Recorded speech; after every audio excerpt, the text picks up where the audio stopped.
it started with implementing these 5 essential laws of hospitality. Here's number 1. It's the law of connect. It has to be the first law for me because it's right in my definition of hospitality. Everything starts with a connection. But is the connection that you and your team make real and sincere, or fake and ingenuine? Is the connection more important here and they're on their phones versus having that face-to-face connection with people? Because folks, you have very limited time today to make that first connection, and even less limited time to make a lasting connection.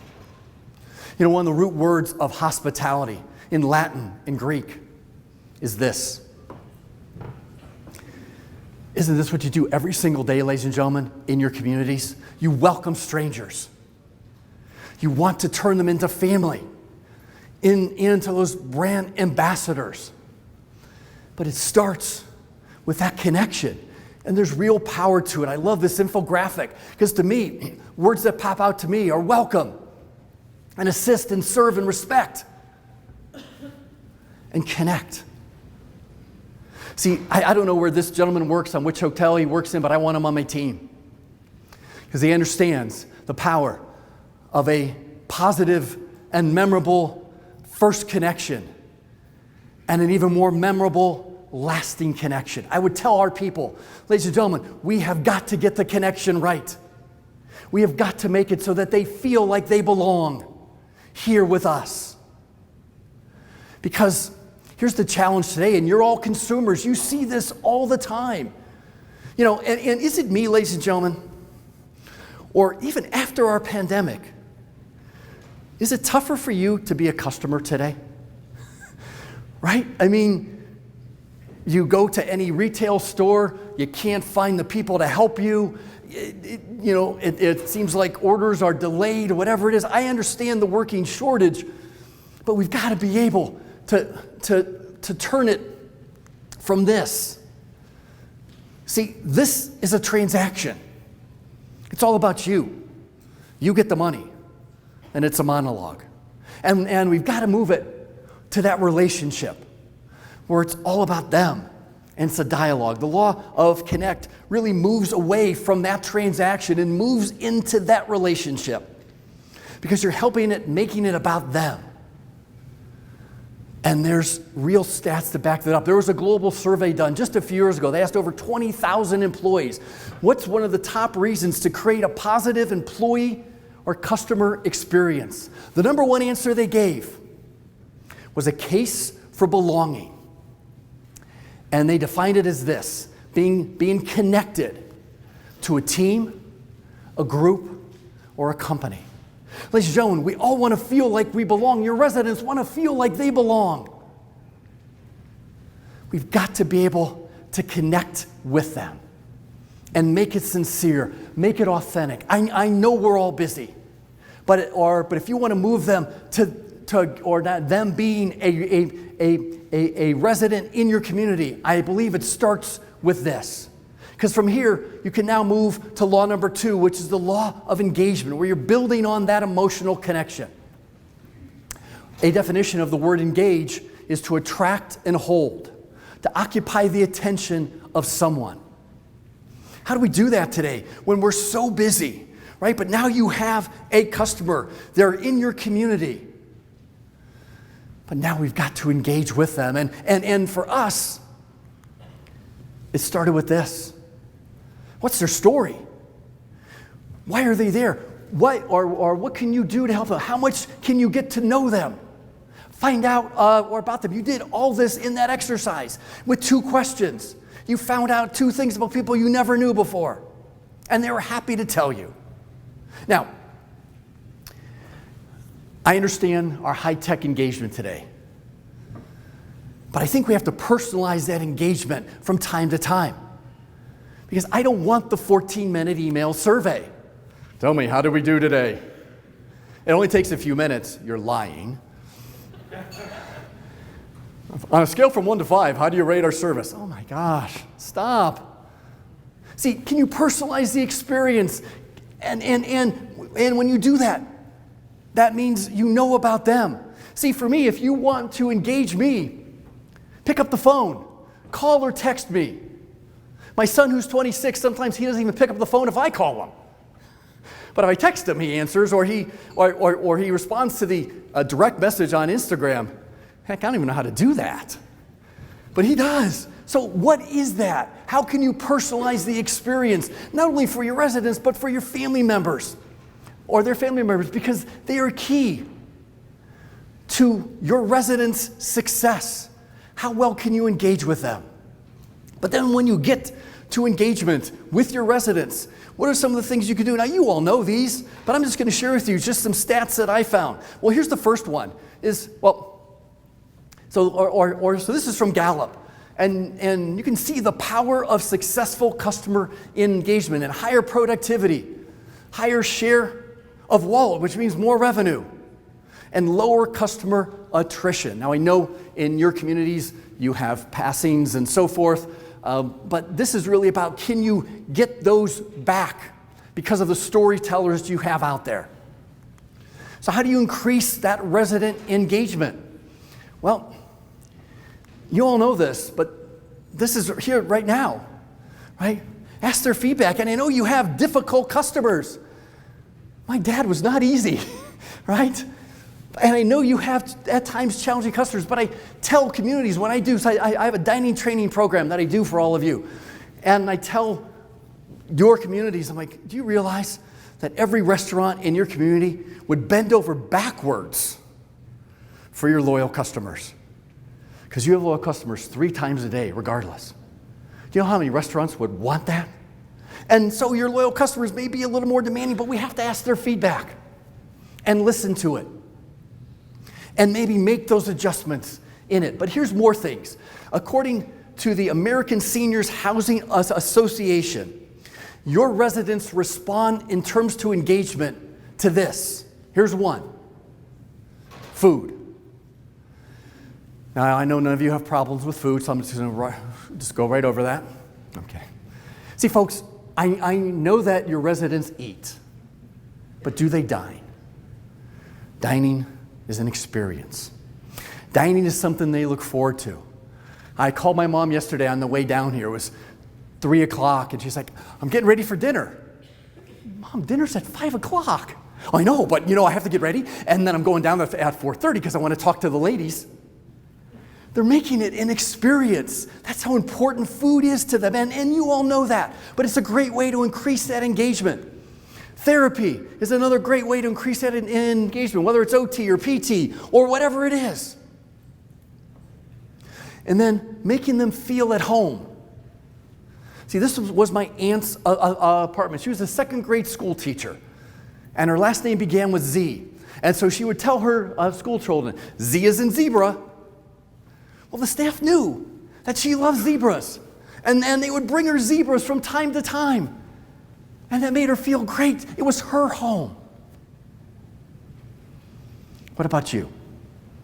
What do you do? I know you do a great job at engaging with your residents, and thank you for that. But what else could you do to make it even better? And then you have your second part of this engagement, which is your staff. It is so very critical that your staff is engaged. And according to Press Gary and Associates, here's what they said. They said that your companies like you, they get high performance in engagement when they have these in place with their staff. Now, these aren't in order, but think about these. And as you look at these, what do you do well? What's the number one thing you do well in your community? And what's the number 4 thing that you're like, we need to get a little better on when it terms staff engagement? By you being here today and yesterday, that number 4 is what you do. Thank you for being here, because you're giving your people that time to make themselves better. But here's the 5th one that I wanted to add in. That same friend of mine told me this story. He's like, Bob, it involves a clock at 9 o'clock. And he said, one of the EDs in one of his organizations, every day at 9 o'clock, he comes out and he walks the floor and he talks to the staff every day. and engages with them to see what they're doing, what the challenges they're having. He said, Bob, that's the secret sauce, because now people know that they can talk to him about anything. And then residents pull him in too. And oh, by the way, he does it twice a week for the second shift. He makes the time to do that. That's so critical today when it comes to getting that engagement. And that's something I needed some work on, ladies and gentlemen. What's this whole black tie thing, So I bring these three, because I own these three black tuxedos. This is what I wore, and this is what some of my team wore. This was part of our uniform. They also wore the black tie, the tux shirt, the tux vest, the black pants. Now, it's not a superhero costume. I just put it on like, I tried. I failed twice at trying to train and engage our people. So much so that they were leaving me in droves. Like, Bob, you don't have any standards. You don't have any standards of service. We're just winging it all the time. And we're frustrated. It was kind of a wake-up call for me. So I want to share with you today how a bow tie is a metaphor for how we train and engage our staff to deliver great customer service and hospitality. But I need a couple volunteers to help try on my tuxes. I need 2 volunteers. Now, these are 42s. You don't have to be my size. You can be shorter or taller, male or female. I have a nice gift for each of you. And if you're so encouraged, here's some walk-up music.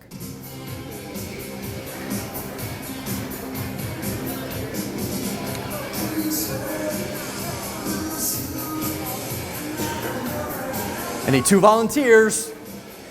Come on, folks. You can do it. Oh, there's 1. There's 2. All right.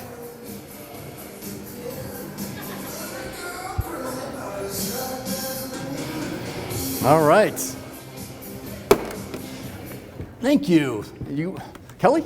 Yes, sir. Thank you very much. And John? John, yes. Thanks. All right. Well, I'm going to put these on you here. So I'll give you that. And John, I'll give you that if you want to put those on. I appreciate that. So, maybe. Just be careful. Just don't break anything. All right. Not bad. They look okay.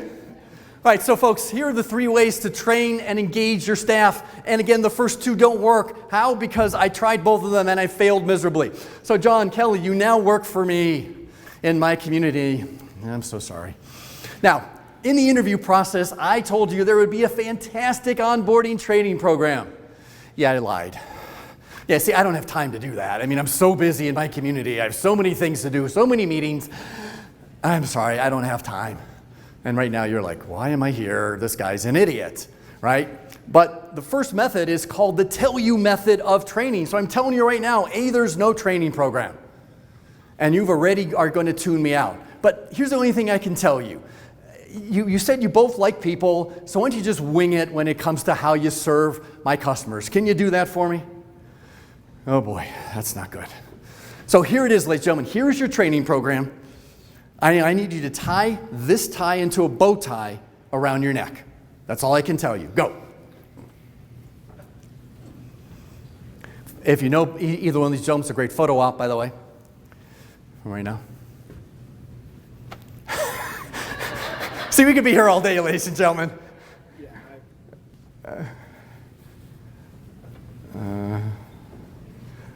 Okay, it's like an ascot. It works. Okay, folks, so this doesn't work because they're frustrated. They're like, well, what are you doing to me? Right? That's why so then I tried the second method, which is called the show you method of training.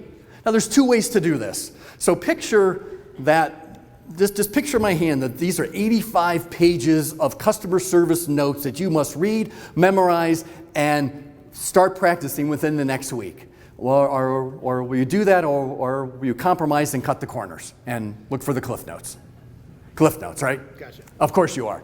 And here are those 85 pages condensed into 30 hours of video. You have to watch every minute of it, read it, memorize it, and ready. Are you going to do that, or are you going to cut the corners? If I get paid during that time? Oh, no, not at all. right? Or here's another way. Your name, sir, is?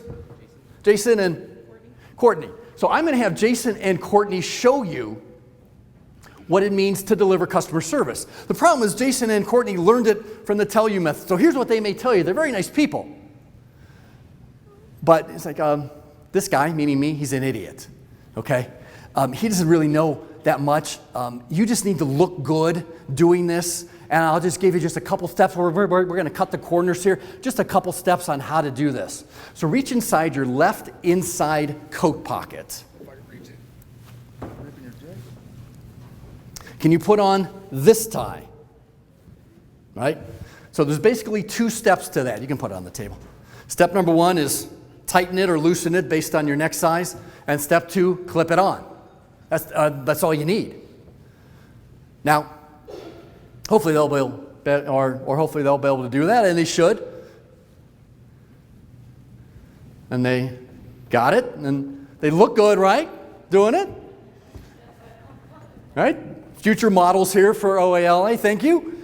But folks, there's no foundation, there's no training, right? So they're just going to wing it, and they're going to still cut corners. They're going to do things that they think are good, and all the customer complaints they're not going to want because, hey, it's not my job. I haven't been trained to do anything. That's why the only method that works is the third method. It's the involve you method of training. And here's what I'm going to do, gentlemen. I am going to involve you in my 8-hour comprehensive training program where we're going to talk about every step of the training, what it means to work for us, what it means when you put on the uniform, or in why we're doing this. And I want your input as well because I want us to work smarter and not harder. And we're going to involve you in this. So folks, I had finally developed an 8-hour comprehensive training program. The first half of it was focused on this, what our culture is, what our leadership is, what our customer service is. See, I told all my people on my team, they're leaders. I don't think you need to have a business card or a title to be a leader. Because a leader is someone who mentors, powers, or coaches, influences, and empowers others. And so you're going to be leaders on my team, and then we're going to get into task-oriented training. So that now you're going to fully understand. But then it's not done. Because after they get done with the onboarding, I'm now going to pair them with a veteran staff person who's going to mentor and coach them for the first couple weeks so they fully understand what it means to work for our company. Folks, what started out just as a uniform for us truly turned into a mindset. And the black tie experience is about creating those avenues of hospitality to personalize the experience, to anticipate the needs of our clients, to make them feel more valued, special, and appreciated, make sure every detail's taken care of so that we can create loyal fans. But there's one more thing you must do, and we do, is you need to practice. Some people call it role play, but I call it practice. See, folks, guys, you're champions. And I know in your communities, you have champions on your team. That's why I love this quote from Coach K. All of you have champions on your team, but champions play as they practice. I don't think we should ever practice customer service on our customers, ladies and gentlemen. You'll never win. Which means we must invest the time and energy to get your people so that they understand what your standards of excellence are when it comes to creating that black tie experience. Only then, through practice, through repetition, through involving them, we can create staff that's truly engaged, first of all, so then they can go out and engage with your customers. Let's give these guys a big hand.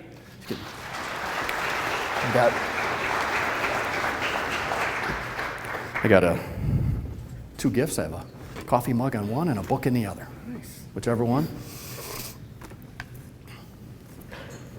Yeah, if you just want to. Gotcha. Thank you, Joe. Yeah. Thank you, Kelly. Oh my gosh. That's all right. Which one would you? Thank you, Okay. sir. Cool. Thank you, Thank Jim. you. Good job. Let's give these guys a hand, another hand. Thank you. So now we've moved on to law number 3, which is the law of trust. See, you have a customer, but they're still a little cautious. They're like, well, nothing bad's happened yet. I mean, so what's going to happen when there's a problem? They're still a little cautious. So law of trust moves them from caution to confidence because you've already connected with them. You've already engaged with them. Now you have to get that trust. And ladies and gentlemen, we know it takes a long time to build trust. But one major mishap Or more importantly, a series of consistent minor mishaps. And that trust goes away. And now you have to start all over to reconnect and re-engage with them. So how do you build trust? Because there's power in creating trust. Look at this slide that I got when I was in attendance at a conference a few years ago. This company speaks on trust, business trust. And here's what they say. When trust increases in your company, look what happens. Look what goes up. And I've talked about some of these already. Morale, retention, productivity, innovation. They all go up. Why? Because your customers, your family members trust you. And look what goes down. But if there's a lack of trust, which this company says is one of the largest single business expenses we have today, invert that slide and look what goes up.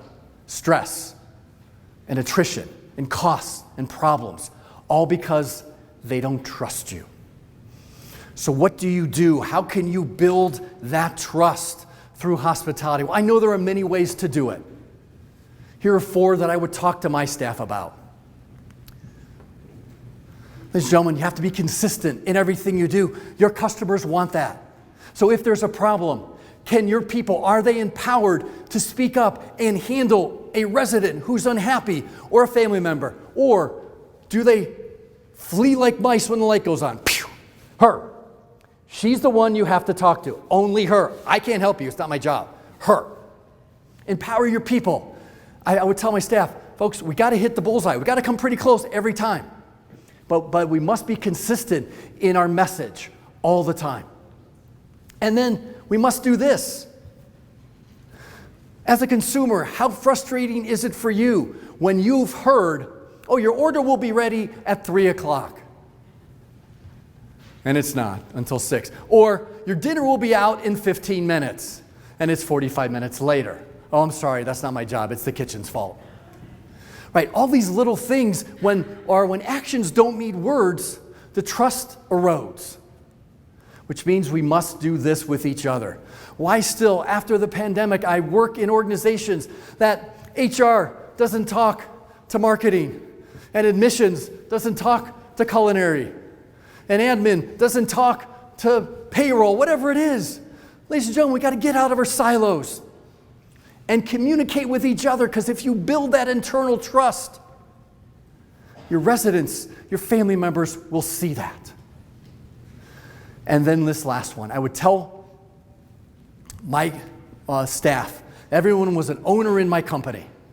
They were the owner of the customer service experience. It was their job to take ownership, because the last thing your family members want to hear is, I can't help you. You're going to have to talk to her, but she's on vacation for the next 10 days. 10 days? Yeah, sorry, it's not my job. I can't help you. Empower them to take ownership, because when they do that, they build trust. And now your residents, your family members will give you probably one of the best compliments you can ever get. I can tell you for a fact, ladies and gentlemen, this is true. Because I travel all over the country. And I have peace of mind every time I leave. Because the staff where where my mom lives and where my dad lived, they give me true peace of mind. I trust them to take care of all that. And they have built that trust with me and my family. And if you get peace of mind, that means that your residents, your family members trust you. You've taken care of all the details. You're making it so easy for them. And now you can move them to the next stage, that vaulted partnership stage, which is law number 4, the law of appreciation, where you're really creating those brand ambassadors. Now, I know you're thinking, well, Bob, shouldn't we be doing this all the time? Yes. And I know you do. And thank you for doing these, showing gratitude, thankfulness, and appreciation to your residents. But that's not why this law is here. This law is here because of this. I call this my 3-degree challenge of appreciation. Here's what I mean. All of us know that water boils at 209 degrees, correct? No. Water gets really hot at 209 degrees. The magic of boiling water happens 3 degrees more at 212 degrees. All of you and your competitors that aren't in your room or aren't in this room today, they all practice 209 degrees of appreciation, but not you, because you're here. And so I want to challenge you to go 3 degrees more, because when you do that, you start creating these storytellers for you. Here are 3 examples I want to share with you. And they didn't cost a dime, hardly a dime on any of these. Here's the first one. How many of you, show of hands, how many of you have ever received, as a consumer, you're a consumer right now, how many of you have ever received a personalized, handwritten thank you note from the medical team that worked on your outpatient procedure? Please raise your hand. Okay, so tell me what tell me what it was, and how did it make you feel? Yes. It was an epidural Okay. that I had done. It just said, "Thanks for trusting us with your care." Okay, and so how long ago was that? March. Okay, thank you. Who else raised their hand? Who else said? Yes, tell me. I had breast cancer surgery, and actually one of the team members just checked in and wrote a little note. How And- was it? And how'd that make you feel? Very special. Very special. Thank you. See, folks, that happened to me just last September. I went in for an outpatient procedure, and everything was fine. And I get out, and I'm getting ready to leave. My wife's taking me home, and I get the Get Well Soon folder packet that you see there, and the thank you note. Now, the 209 degrees is, and this is what I really thought I was getting. I was like, okay, the thank you note's going to be a rubber stamp logo with a pre-printed message. Thank you so much for placing our trust in you, blah, blah, blah, blah, blah, blah. Except it wasn't, because here were the 3 degrees. I opened it up. There were 8 people that worked on me. Each 8 of the people personally signed and wrote a thank you message to me, thanking me for putting my trust in them and wishing me well. That's 3 degrees of appreciation. Here's another one. How many of you give personalized gifts to your residents for their anniversary? Okay, what do you do? We give them a personalized gift if they're moving. Moving, perfect, great. Right. See, folks, I mean, all your gifts are nice, but when it's personalized, that's the 3 degrees. Here's what we did. We did weddings, right? Did hundreds of weddings. Now think about this. I had brides and grooms that were with me for 12 months, 2 years, 2.5 years, whatever it was. So I got to know them. I started asking the questions. Now, I didn't do this for all my weddings, but every once in a while, with telling no one, not even my staff, I would put a gift, wrap a gift, put it on the gift table at the wedding, and then leave. Now, my staff did a fantastic job all the time, and my clients were so appreciative of my staff. But the next day, when the bride and groom were at mom and dad's house, and grandma and grandpa were there, and Aunt Susie and Uncle George are there, and cousin Jenny, like, you got a wedding gift from your event and catering company? What? And they opened it up, and there was that bottle of wine or that bottle of champagne, the same bottle that they got engaged with 3 years ago. Oh my gosh, he remembered. We told him that 2 years ago. He remembered. $20,000 wedding, $50 bottle of wine. The appreciation went through the roof. And like, you have to get married, you have to use them. They're phenomenal. Folks, I got so much business from just doing that, doing 3 degrees more. Because I could have sent the standard thank you note. I could have done that, but I wanted to do more because I wanted them to feel special. And here's the last one. Now I'm a member of some hotel chains, right? On this level, not this level. This level, not this level. Keep that in mind. So I was flying to Plano, Texas a few years ago, and never was there. So I picked a hotel that was a member of the loyalty program, one of the hotels, and it was close to my client. I was there for 3 days, 2 nights, and I knew something was different because I got a call the day before from Stephen at the front desk. Hey, Mr. Pacanovsky, we're looking forward to having you come to our hotel. Thank you so much. I understand it's your first time coming to Plano. How'd you know that? Well, I told him. on email. Hey, so what time do you think you're going to be here? Because we want to make sure we're ready and we want to welcome you. Oh, well, Stephen, my flight comes in at this time. I got to get a rental car if everything goes on time. Should be there between 4:30 to 5:30. And I was the next day, and Stephen happened to be there. And I go to pull out my license. He's like, oh, Mr. Pacanovsky, that's right, welcome. Folks, he Googled me. I mean, he knew what my picture was. And he welcomed me, and he connected with me, and he engaged with me. And then I felt wonderful. And then he did the 209 standard degree of appreciation. Thank you so much for being a member. Here's our loyalty bag, and it's got bottled water and a couple snacks. Great. Here's the 3 degrees. Inside that bag was this handwritten note from Shirley. I've never met Shirley. But I called her. I said, Shirley, why? She's like, Bob, first of all, thank you for being a member of our hotel chain. And I knew you had a lot of choices to make, and I wanted to do something just a little extra to say thank you. We appreciate your business, and we want you to be back. And folks, last year I got a chance to go to Plano, Texas again for a completely different client. Guess where I went? And Shirley was still there. What can you do that is different than everybody else? All I'm asking is something small, something little, 3 degrees more, because when 3 degrees happen, the magic happens with water. And all the properties of water start boiling. And it does its job. And when you do that, people do remember. Before I give you my 5th law, I want to give you my thanks. So I have 2 things for you that are absolutely free. First one is what's called my Black Tie Hospitality Toolkit. It's a zip file. It's got 6 or 7 different documents in it, a couple posts all about hospitality. Included in it is a PDF, which is the precursor to my book, on 25 ways to show hospitality. Short sentences. It's yours. Absolutely free. Just send me an email. There's my email address.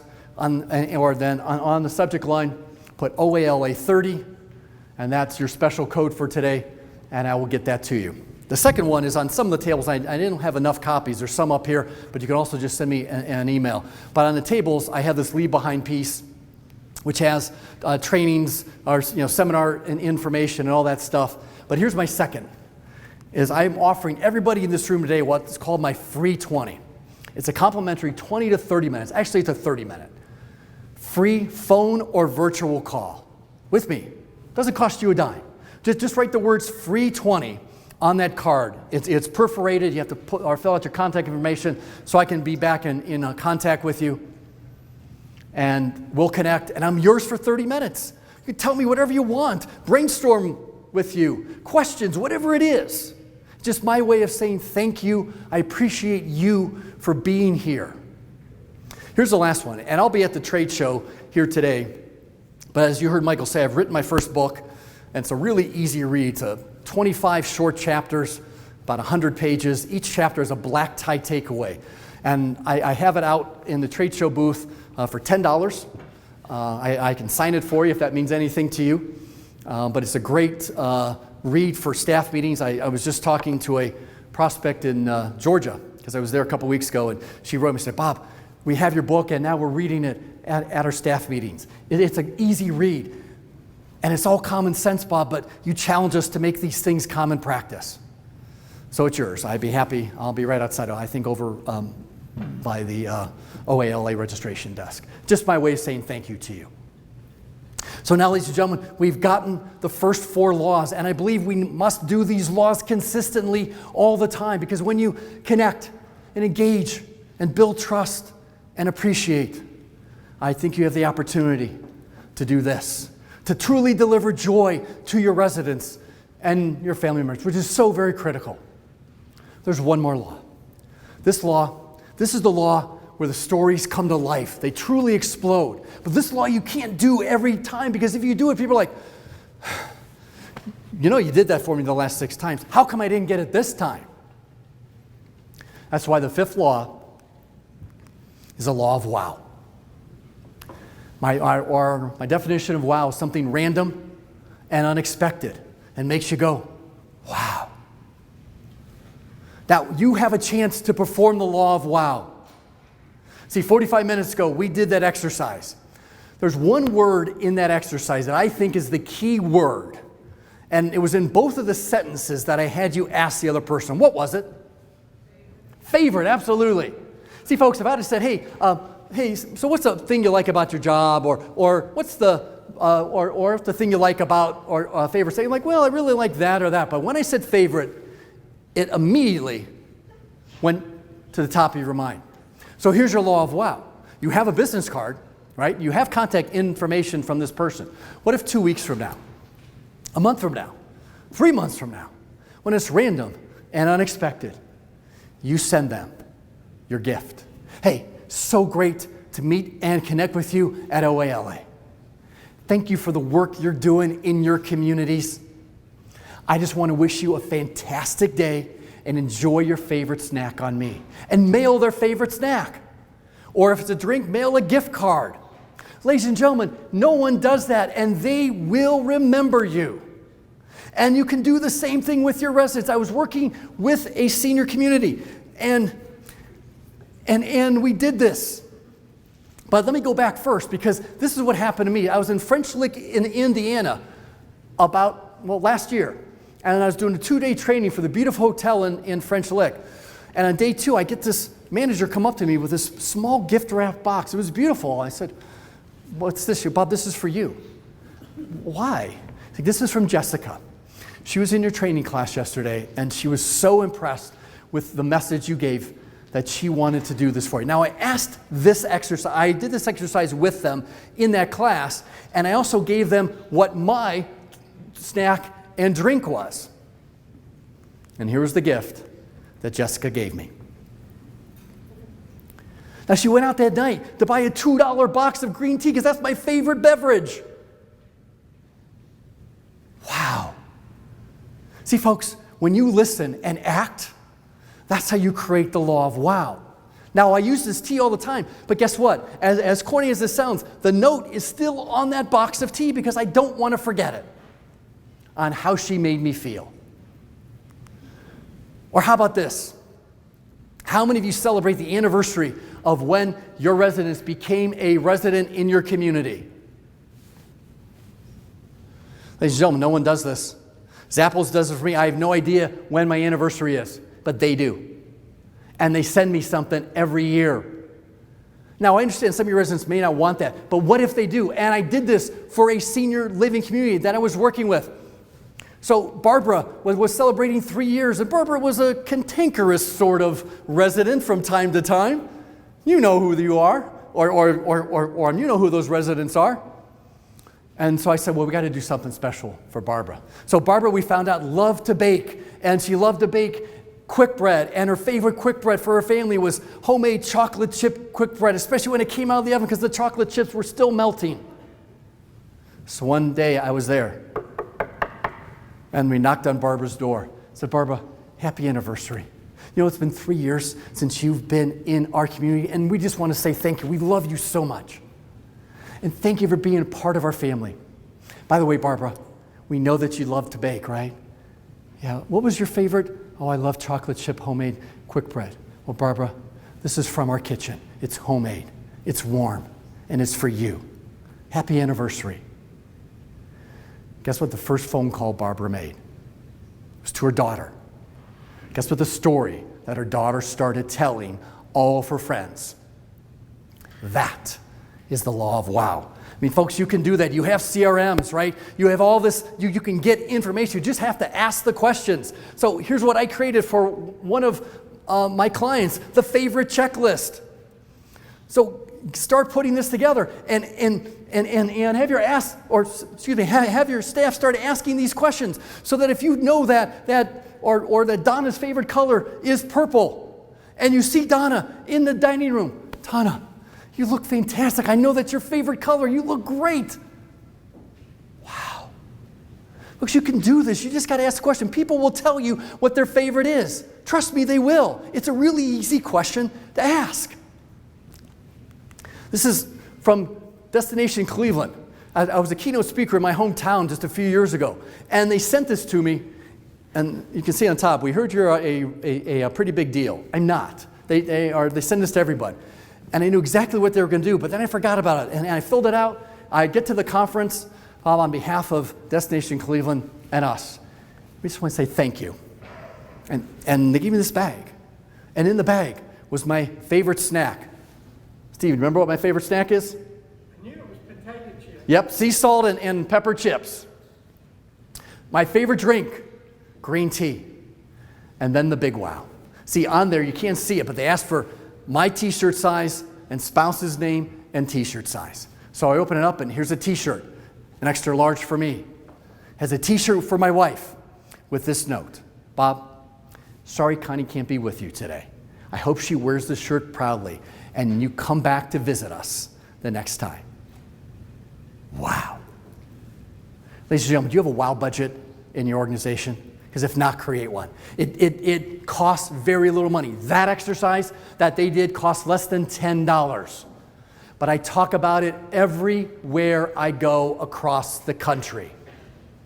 And that was 4 years ago. That's the impression it left on me. That's what the law of wow does.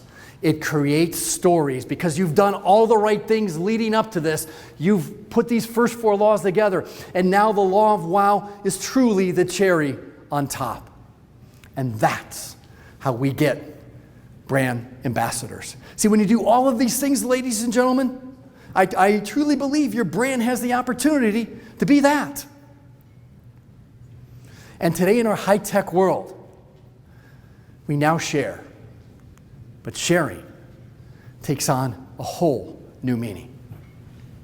But I want to challenge you before I go. I think it's part of my job. So I have 2 things that I want to challenge you with. Now I know. Folks, I know what you do. And I know tomorrow when you get back to your office, you're going to have 347 emails, 75 voicemails, and 12 fires to put out. If you're lucky, maybe more. Like, yeah, the guy with the bow tie said something. You know what? I'm going to put my notes in a drawer, and I'm going to forget about them because I have too many things to work on. I get it. But here's what I want to do. I have 2 things for you. The first one is what's called my 21-day challenge to becoming a better you. Now, ladies and gentlemen, here's all I'm asking. I hope just one thing that you've heard from me today, that you say, you know what? I need to work on that. My team needs to work on that to become better. But folks, an idea is just that. You have to create a plan, and you have to create action steps, and then you have to work on it for about 21 days. Why 21 days? Well, we know that it takes 21 to 30 days to form a habit. That's why the health clubs will be booked on January 3rd of next year and empty by January 18th. You can't form a habit. Sometimes you need that accountability partner, that personal trainer. Ladies and gentlemen, you just met someone about 45 minutes ago. You have their business card. What if you connect with each other and say, hey, can we work on this together? Every 4 or 5 days, let's email each other. What are you doing to make this habit reality? And if they say, yeah, I don't think so. Here's my email address. I'll be your personal trainer for the next 21 days. Free, by the way. Now, I do this all over the country, and I think I had 2 people respond, and that's okay. That's not my job. But I want to help you. Because, ladies and gentlemen, if you can create just one idea and make it better, you will outclass everyone else in your industry. I challenge you to do it, because it does work. Here's the second thing. You've probably heard more in the last 55 minutes about the word hospitality than ever before. So I'm curious, what's your new definition of hospitality? What will you write down to take back to your people to say, we've got to start doing this more? And email me. Share with it with, hey Bob, here's my new definition of hospitality. What do you think? Because I love collecting them to see what people really think of how they want to go to that black tie level of service. See, ladies and gentlemen, I truly believe hospitality is that missing link today. And today more than ever, we have got to be able to focus on that. Now, there are 3 more Scrabble words up here, somewhere up here, and I think with the power of the screen here, I think I can shake them loose. They all begin with H, by the way. See, ladies and gentlemen, when you have hospitality, you're in the high-touch business, right? Because high touch comes from here, comes from your heart. Ladies and gentlemen, right now we're in high tech, and high tech is going to stay here. But right now we're at high tech, low touch. We have got to be able to balance it out, to balance high tech with high touch today. And when you do that, oops.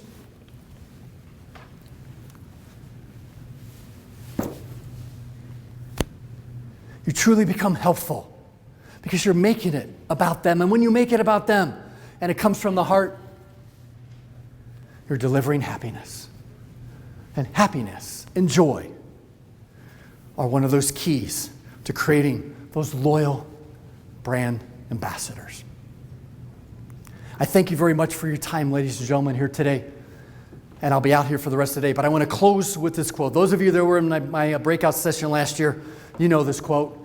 But I think it's so powerful that I close every seminar that I give with this quote. You know the quote, and you know the woman who said the quote. I don't think she realized the power of it when it comes to the principle of hospitality. But I want to share it with you right now.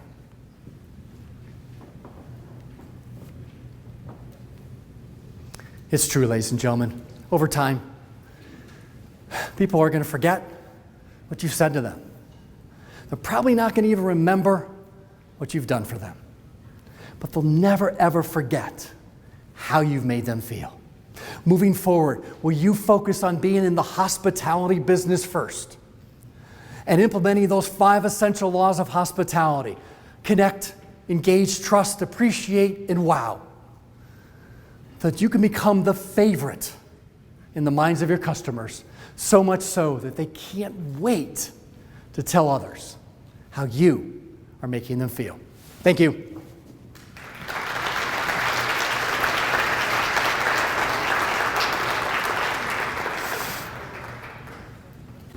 Wow, that was awesome.